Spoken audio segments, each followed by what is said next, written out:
Hello everyone. তো আজকে আমরা শিখে নেব চটজলদি একটা সাউথ ইন্ডিয়ান রেসিপি, যেটা মানে কাইন্ড অফ ইডলি তোমরা বলতে পারো। তো ওটাই আমি আজকে ট্রাই করেছি, কিন্তু ইজি উপায়। তার জন্য আমরা একটা বোল নিয়ে নিয়েছি প্রথমে। তার মধ্যে দেখতে পাচ্ছ আমি সুজি দিয়ে দিচ্ছি। আমি যেহেতু একার জন্য বানাচ্ছি, তো আমার পরিমাণটা আমি ওই 150 গ্রাম মতো সুজি নেব। আর তোমরা তোমাদের যতজনের জন্য বানাবে সেই পরিমাণ মতো তোমরা কিন্তু ইউজ করতে পারো। তো প্রথমে আমাদের ফার্স্ট ইনগ্রিডিয়েন্টস হচ্ছে সুজি। সুজির মধ্যে আমরা দিয়ে দেবো টক দই। আমি এখানে 200 গ্রামের একটা টক দই নিয়েছি আমুলের। তো তার মধ্যে আমরা দিয়ে দিলাম টক দই।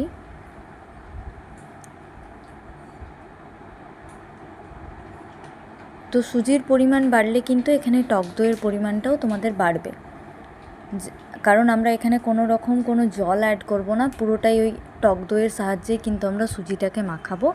এখানে কোনো জল আমরা অ্যাড করব না, আর কোনো আদার্স কিছু দেব না, মানে নুন বা অন্য কোনো ফ্লেভার এখানে কিন্তু আমরা অ্যাড করছি না।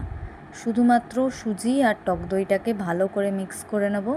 ততক্ষণ পর্যন্ত মিক্স করতে হবে আমাদের ভালোভাবে, যতক্ষণ না দই দিয়ে পুরো সুজিটা ঠিকঠাকভাবে মাখা মাখা হয়ে যায়।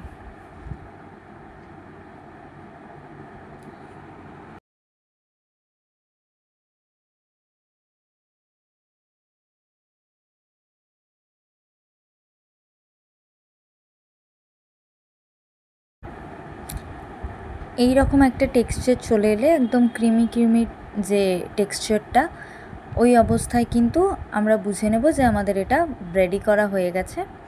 তারপর আমাদের কি করতে হবে না, এটাকে চাপা দিয়ে মিনিমাম 30 মিনিটস, যে যতক্ষণ পারো, 1 ঘন্টা 2 ঘন্টা যদি রেখে দিতে পারো খুব ভালো হয়। তো যাদের হাতে সময় কম, আধা ঘন্টা এটা রেখে দেবে, বা আগের দিনও কেউ এটা করে ফ্রিজে রেখে দিতে পারো। তো তারপরে আমি গাজর গ্রেট করে নেব কিছুটা, আর পেঁয়াজ কুচি করে নেব। তাহলে আমাদের এখানে একটা তড়কা বানাবো আমরা এইটার জন্য, এই মিশ্রণটার জন্য আমরা একটা তড়কা বানাবো। তো ওই তড়কাটার জন্য আমাদের লাগবে গাজর, পেঁয়াজ, কারি পাতা, আর কালো যে সর্ষে হয় আমাদের, সেই সর্ষে, আর হচ্ছে একটা শুকনো লঙ্কা। সেই সব কিছুই আমি প্রিপারেশন করে নিচ্ছি। এই যে এখানে আমাদের কারি পাতা, পেঁয়াজ কুচি, গ্রেট করা গাজর। আমি গাজরটা গ্রেট কেন করেছি, কারণ আমরা অল্প সময়ের জন্য এটা ভাজবো, তো তাহলে সেদ্ধ যাতে সুন্দরভাবে হয়ে যায়। তো এবার আমরা কড়াইতে প্রথমে হচ্ছে কালো সর্ষে দিয়ে দেবো গরম তেলে, আর শুকনো লঙ্কা। তারপর একে একে আমরা পেঁয়াজ, গাজর, গ্রেট করা গাজর আর কারি পাতাগুলো দিয়ে ভালোভাবে একটু নেড়ে ছেড়ে নেব।